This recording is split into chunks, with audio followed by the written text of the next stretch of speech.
ஒரு நாஸ்திகன் சொன்னார், ஒரு சுவிசேஷகர் போய் அந்த நாஸ்திகன்ட்ட போய் இயேசு கிறிஸ்து நல்லவர் வல்லவர் அப்படி எல்லாம் பிரசங்கித்து கொண்டிருக்கிற பொழுது அந்த நாஸ்திகன் சொன்னார், உங்க இயேசு கிறிஸ்துவுக்கு வேலை இல்லை.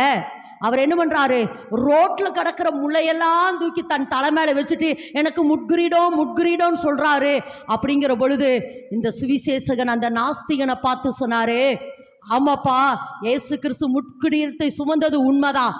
ஏன்னா நீ வழியில நடந்து போய் கொண்டிருக்கிற பொழுது அந்த முள்ளெல்லாம் உனக்கு குத்தக்கூடாது என்பதற்காக உன் வழியில இருக்கிற முள்ளுகளை எல்லாம் தூக்கி தன் மேலே சுமந்து கொண்டு நீ சுகமாக நடக்க வேண்டும் என்பதற்காக பாதையை அவர் உண்டு பண்ணி இருக்கிறார் என்று சொன்னார். ஆமென் என்று சொல்லாமா? ஆமென் என்று சொல்லாமா?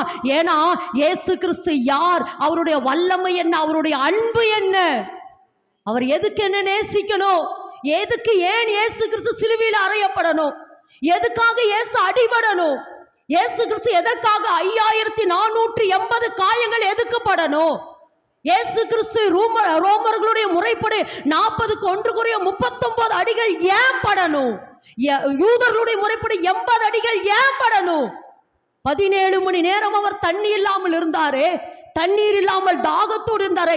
ஏன்?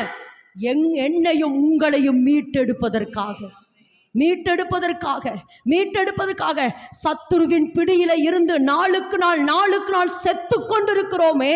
சுதந்திரமாய் வாழ வேண்டிய இந்த உலகத்துல, பழுகி பெருக வேண்டிய இந்த உலகத்துல தேவனை முகமுகமாய் ஆராதித்து, தேவனை முகமுகமாய் சந்தித்து ஆராதித்து கொண்டிருக்க வேண்டிய நம்ம இப்போ பிசாசினாலே கசக்கப்பட்டு பிழியப்பட்டு வியாதியினால, தரித்திரத்தினால, மாந்திரிகங்களினால நாளுக்கு நாள் அடிபட்டு கிடக்கிறோமே.